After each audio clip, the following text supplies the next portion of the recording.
আসসালামু আলাইকুম। শুরু করছি শাহজাহান তন্ময় পর্ব ২।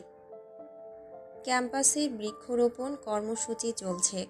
শিক্ষার্থীগণ ভাগে ভাগে দল বেঁধে মিলেমিশে গাছ লাগাচ্ছে, খুবই মনোযোগ সহকারে। তাদের সাহায্য করছে স্বয়ং প্রিন্সিপাল। পূর্ব দিকের দেয়ালে সর্বত্র জুড়ে একটা দল হাঁটু গেড়ে বসা। দলের মধ্যে মোট ৭ জন তারা। প্রত্যেকের হাত জোড়া কাদামাটিতে একাকার অবস্থা। সেই সময় তন্ময়ের উরুতে একটা হাত এসে পড়ল। হাতটা কাদায় মাখো মাখো পর্যায়ে। সাদা প্যান্টে বড়সড় ছাপ বসিয়ে দেয় মুহূর্তেই। চমকে ওঠে ইব্রাহিম। মুখে হাত চেপে ভয়ার্ত দৃষ্টিতে তাকায় ভিকটিমের দিকে। ভিকটিম তন্ময় তখন নির্বিকার। তারপর তাকায় মাহিনের দিকে। এত বড় তাণ্ডব করে মাহিন তখন দাঁত বের করে হাসছে। পর মুহূর্তে সামনের মাটির বালতিটা উঠিয়ে নেয় তন্ময়। সবটুকু মাটি উবুর করে ফেলে দেয় মাহিনের মাথায়। এভাবেই শুরু হয় কাদায় কাদায় গোসল করা। তাদের বন্ধুদের এই কাদামাটি খেলা দেখে অনুপ্রাণিত হয় অন্য সব শিক্ষার্থী। তাদের মধ্যেও এই খেলা জমে ওঠে। নির্বিকার হয়ে দেখতে থাকে শিক্ষকগণ। দূর থেকেই নির্দেশনা দিচ্ছে এসব বাচ্চামো বন্ধ করার। কাজ হলো না। সকলেই তখন তুখোড় মেজাজে রয়েছে। কাদায় লেপ্টে থাকা তন্ময় ক্যাম্পাসের পশ্চিমে বসে। মাথা এবং মুখশ্রী বাদ রেখে সম্পূর্ণ সে কাদায় মাখা। হাতে চেপে রাখা সিগারেটের নিচের অংশটুকু কাদায় ভেজা। গরম চোখে তাকাচ্ছে মাহিনের দিকে। মাহিন তখনও বুক ফুলিয়ে হাসছে। সেও সম্পূর্ণ কাদায় মাখা। তার মাথাটাও বাদ রয়নি। বেচারা ইব্রাহিম থেকে ধরে বাকি সদস্যগুলো ছাড় পায়নি। সবাই কাদায় ভেজা। রিহান বিরক্ত গলায় বলল, ওরে মাইর দিচ্ছিস না কেন? এই ছোট মাহিন মজুমদার শুরু করেছে বালের খেলা। আমি কোন মুখ নিয়া বাসায় যামু? রাস্তায় গেলে আমারে জোকার কইব জোকার। মাহিন চুইংগাম চিবুচ্ছে। মূলত সিগারেটের সাথে মাটিও একটু মুখে ঢুকেছিল কিছুক্ষণ আগে, তাই বাধ্যতামূলক একটা চুইংগাম মুখে নিয়েছে। মুখটা ফ্রেশ করা দরকার ছিল। সেই চুইংগাম মুখ থেকে বের করে আঙুলে নিয়ে রিহানকে দেখিয়ে প্রশ্ন করে, খাবি? রিহানের নাক ফুঁসে ওঠে। তেড়ে মেরে যায় মাহিনের দিকে। মাহিনও পেছায় না। দুজন সমানে বুক ফুলিয়ে আসে একচোট যুদ্ধ করতে। এক পর্যায়ে করেও। তাদেরই মারামারি আর ছেলে মানুষই একই কথা। ঘাসের মাটিতে পড়ে দুজন একে অপরের উপর উঠে কিলঘুষি দিতে ব্যস্ত। এই দুই পাগলকে থামানোর চেষ্টা করেনি কেউই।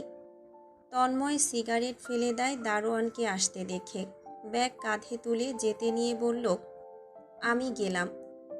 এই পর্যায়ে মাহিন আর রিহানও উঠে দাঁড়ায়। বিরক্ত মুখে রিহান এগিয়ে গিয়ে মাহিনের পিঠের ময়লা ঝেড়ে দেয়। একই বিষয় মাহিনও করে। চোখ রাঙিয়ে দুজনেই আলাদা পথে হাঁটা ধরে। ইব্রাহিম ছুটেছে তন্ময়ের পিছু, সৈয়দও তাদের সঙ্গে। তাদের বাসা আবার একই দিকে, যাতায়াত করতে সুবিধা। সদর দরজা ঠেলে মাত্রই ঢুকেছে তন্ময়। কিছুটা সামনে এগোতেই ওপর থেকে এক ঝাঁক পানি এসে ঠিক তার মাথায় পড়ল। ঠান্ডা কনকনে পানি। জবজবে ভিজে তন্ময় মাথা তুলে তাকায়। বারান্দায় অরু দাঁড়িয়ে, হাতে বালতি। সে মনে হয় গাছে পানি দিচ্ছিল। বেঁচে ফেরা পানিটুকু নিঃসন্দেহে এখানে ঢেলেছে। অরু তখন ভ্যাবাচাকা খেয়ে চেঁচালো। মাবুদাল্লাহ বিড়বিড় করে ছুটে ভেতরে গেল। তন্ময় নির্বিকার মুখে থমকে রইল কিছুক্ষণ। শরীরে পানি ছুঁয়ে দিতেই শুকিয়ে যাওয়া কাদাগুলো নরম হয়েছে। শরীর বেয়ে বয়ে চলেছে সেগুলো। এক্ষুনি গোসল করা প্রয়োজন, না হলে আছে নির্ঘাত অরুকে থাপ্পড় মেরে গাল লাল করে ফেলবে। নাক ফুঁসিয়ে ভেতরে ঢোকে।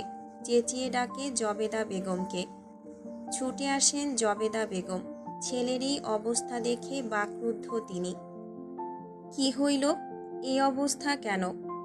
একটা তোয়ালে দাও। সুমিতা বেগম তোয়ালে এনে দিলেন। চিন্তিত গলায় বললেন, অরু পানি ফেলেছে? ওরে পাঠিয়েছি গাছে একটু পানি দিতে। মাইয়াডা একটা কাজ যদি ভালো মতো করে। তন্ময় দ্রুত গতিতে দুয়ারে দাঁড়িয়ে শার্ট খুলে ফেলল। কোমরে তোয়ালে পেঁচিয়ে প্যান্ট খুলে সোজা উপরে উঠে গেল। কাপড় চোপড়গুলো তুলে নিলেন জবেদা বেগম। সুমিতা বেগম তখন নিজের মেয়েটাকে ইচ্ছে মতো বকছে। বকতে বকতে উপরে উঠছেন। অরুণ নরম পিঠে নির্ঘাত দুটো চড় পড়বে। তন্ময় সন্ধ্যায় পড়ছিল। সেই মুহূর্তে দীপ্ত আর অরু আসে পড়তে।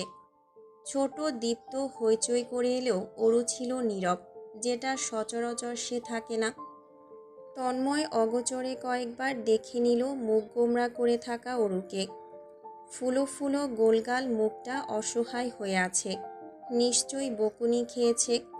মাথা দুলিয়ে বলল, বস, হোমওয়ার্ক করে নে, তারপর কোন চ্যাপ্টারের সমস্যা দেখা আমায়। দীপ্ত ছোট হাতে পায়ে বিছানায় উঠে বসে। ব্যাগ এগিয়ে ধরে তন্ময়ের দিকে। তন্ময় খাতা, পেন্সিল এবং রাবার বের করে দেয়। দীপ্ত নিজের নার্সারির হোমওয়ার্ক করতে বসে মনোযোগ দিয়ে। মাঝে মধ্যে তন্ময় দেখিয়ে দিচ্ছে। সমস্যা হলো অরুকে নিয়ে। নাক মুখ ফুলিয়ে রেখেছে। তন্ময় দীর্ঘশ্বাস ফেলে।